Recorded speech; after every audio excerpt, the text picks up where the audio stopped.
আসসালামু আলাইকুম। সুপ্রিয় দর্শক, শুভেচ্ছা জানবেন। প্রশ্ন হলো, ইরান এবং যুক্তরাষ্ট্র ইসরায়েলের যুদ্ধের মধ্যে কে হারবে? কে আগে হার মানবে? যুক্তরাষ্ট্র নাকি ইরান? আরেকটি প্রশ্ন হলো যে এই যুদ্ধটা কতদিন চলবে এবং কোন কোন শর্তের উপরে এই যুদ্ধের ব্যাপ্তি নির্ভর করছে?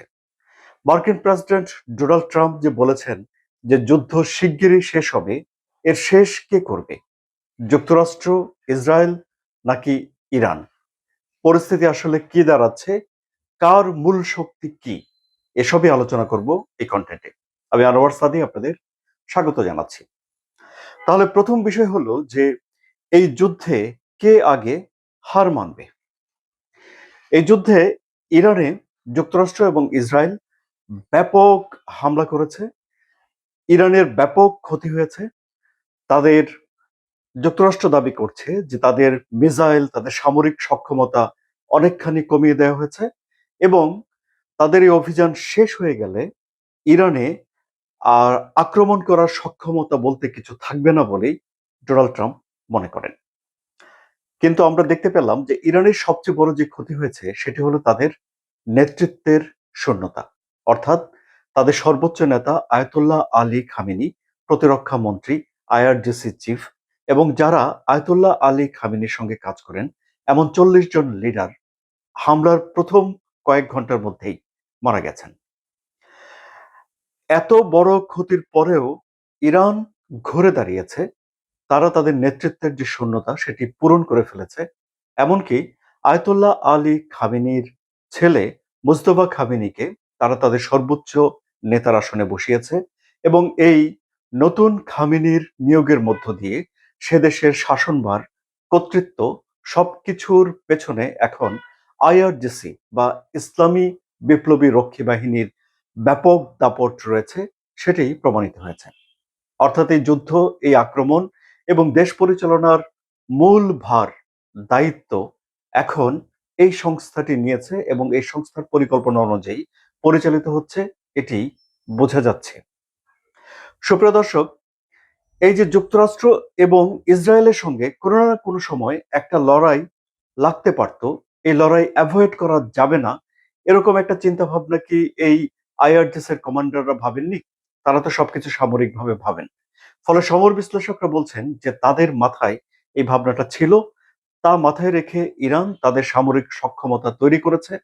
সস্তায় বেশি পরিমাণে ড্রোন, যে ড্রোনের সরবরাহ শেষই হবে না, এগুলোর বিপরীতে যুক্তরাষ্ট্রের দামি আকাশ প্রতিরক্ষা ব্যবস্থা শেষ করে দেয়া, দীর্ঘমেয়াদী একটা ক্ষয়িষ্ণু যুদ্ধের ভেতর দিয়ে চলে যাওয়ার সাহস দেখানো, বিনিময়ে যুক্তরাষ্ট্র এবং ইসরায়েলকে ক্লান্ত করে ফেলা এবং এই যে হরমুজ প্রণালী বন্ধ করে দিয়ে বিশ্বব্যাপী তেলের বাজারে তেলের দাম চড়িয়ে দিয়ে ইউরোপ, যুক্তরাষ্ট্র এবং পুরো বিশ্বকে একটা বেকায়দায় ফেলে দেওয়ার পরিকল্পনা অনেক আগেই এই আইআরজিসির মাথায় ছিল বলে এখন সমর বিশ্লেষকরা বলছেন।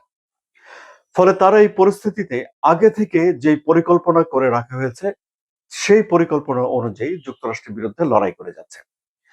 আপনারা খেয়াল করে দেখবেন যে তারা সৌদি আরবের এই যে তেল স্থাপনা তার উপরে হামলা করেছে। যদিও ইরান বলছে যে তারা হামলা করেনি। সৌদি আরব বলছে যে তাদের একটা তেল শোধনাগার বন্ধ করে রাখতে হয়েছে হামলার কারণে। কুয়েত তেল উৎপাদন কমিয়ে দিচ্ছে এবং ওই অঞ্চলে যদি তেল উৎপাদন কমে যায়, তারা যদি তেল বিক্রি করতে না পারে হরমুজ প্রণালী ব্যবহার করে, তাহলে বিশ্বব্যাপী যে অর্থনৈতিক দুরবস্থা শুরু হবে, সেই দুরবস্থার কুফল থেকে যুক্তরাষ্ট্র রক্ষা পাবে না।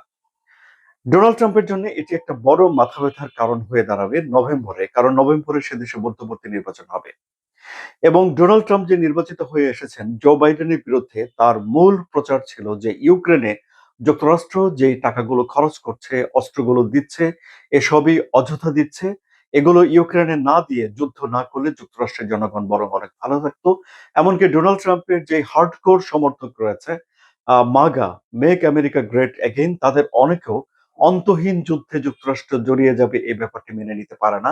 ডোনাল্ড ট্রাম্প আগেও বলেছেন, মানে নির্বাচিত হওয়ার আগে, যে তার আগের প্রেসিডেন্টরা যুক্তরাষ্ট্রকে একটা অন্তহীন যুদ্ধের ভেতরে নিয়ে গিয়েছিল যা তিনি করতে দিতে চান না। ফলে এই যুদ্ধটা তিনি অন্তহীন একটা যুদ্ধের ভেতরে যদি যুক্তরাষ্ট্রকে ঢুকিয়ে দেন, তাহলে সেটি নভেম্বরে তার যে মধ্যবর্তী নির্বাচন আছে, সেই নির্বাচনে ডোনাল্ড ট্রাম্পকে একজন অজনপ্রিয় প্রেসিডেন্ট হিসাবে দেখাও অস্বাভাবিক কিছু হবে না বলে এখন বিশ্লেষকরা বলছেন।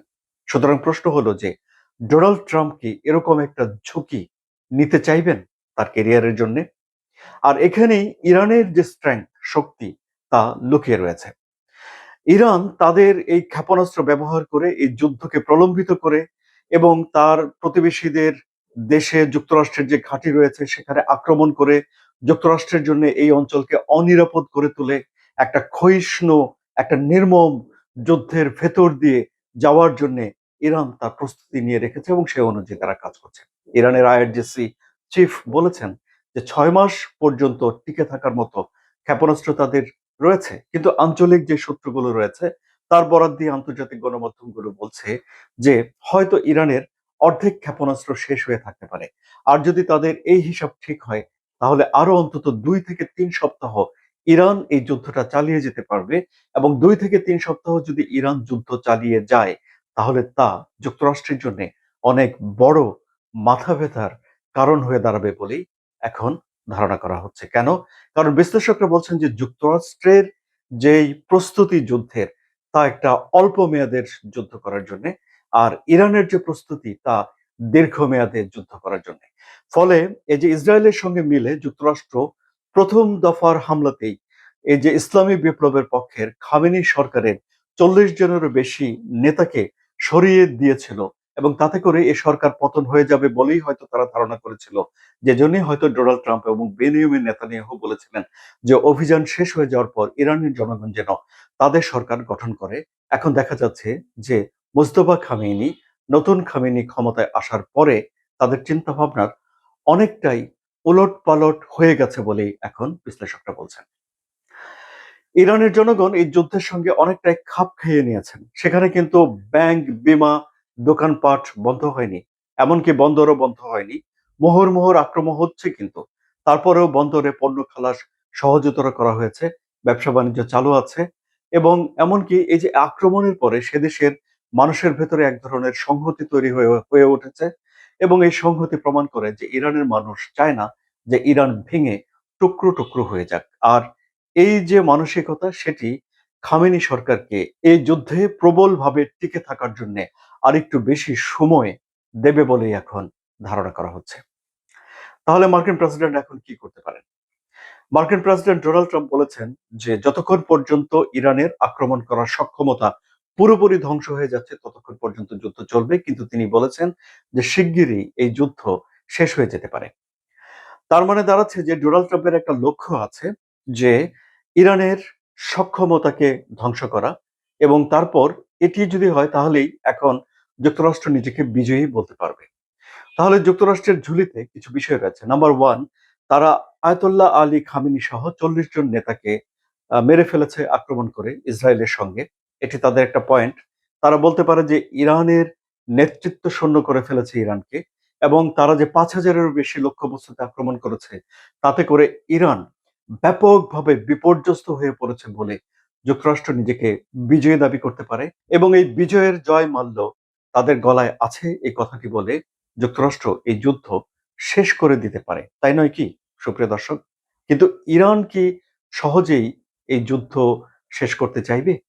ইরান স্পষ্ট করে বলছে যে এই যুদ্ধটা তারা শেষ করবে, অর্থাৎ তারা আক্রমণ করে করে পরিস্থিতি যুক্তরাষ্ট্রের জন্য আরেকটু জটিল করে দেওয়ার ব্রত নিয়েই মনে হচ্ছে এখন মাঠে রয়েছে। তাদের আক্রমণের লক্ষ্য কি? তেল স্থাপনা। তারা কি করছে? হরমুজ প্রণালী বন্ধ করে দিচ্ছে। এদিকে মার্কেটে কি হচ্ছে? তেলের দাম বাড়ছে, $100 পার ব্যারেল পার হয়ে গেছে, শেয়ার মার্কেটে পড়ে যাচ্ছে। যখন ডোনাল্ড ট্রাম্প বলছেন যে শিগগিরই যুদ্ধ বন্ধ হতে পারে, এই কথার উপর ভিত্তি করে শেয়ার মার্কেট আবারও আহ, জেগে উঠছে, উপরের দিকে যাচ্ছে, উল্লম্ফন দেখা যাচ্ছে। কিন্তু এই যুদ্ধ তো শুধুমাত্র কি এখন যুক্তরাষ্ট্রের কাছে বন্ধ করার চাবিকাঠি রয়েছে? শুধুমাত্র কি ইসরায়েলের কাছে চাবিকাঠি রয়েছে, নাকি শুধু ইরানের কাছে চাবিকাঠি রয়েছে? যে পরিস্থিতি তৈরি হচ্ছে তাতে তেলের মূল্যের জন্য ইউরোপকেও ভুগতে হবে। ইউরোপ এখানে অংশগ্রহণ করবে, অন্তত মতামত দেবে। রাশিয়া অলরেডি বলছে যে এই অঞ্চলের তেল প্রবাহ বন্ধ হয়ে যেতে পারে, কাজে ইউরোপ যেন রাশিয়ার কাছ থেকে তেল ক্রয় করে। ইউরোপ যদি রাশিয়ার কাছ থেকে জ্বালানি ক্রয় করা শুরু করে, তাহলে রাশিয়া ইউক্রেন যুদ্ধের যে সমীকরণে যুক্তরাষ্ট্রের অবস্থান নড়বড়ে হয়ে যাবে।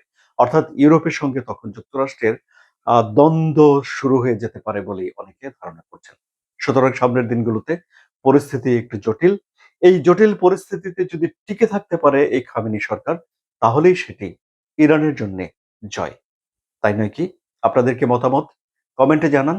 আলোচনা ভালো লাগলে সাবস্ক্রাইব করে সঙ্গে থাকুন। ধন্যবাদ।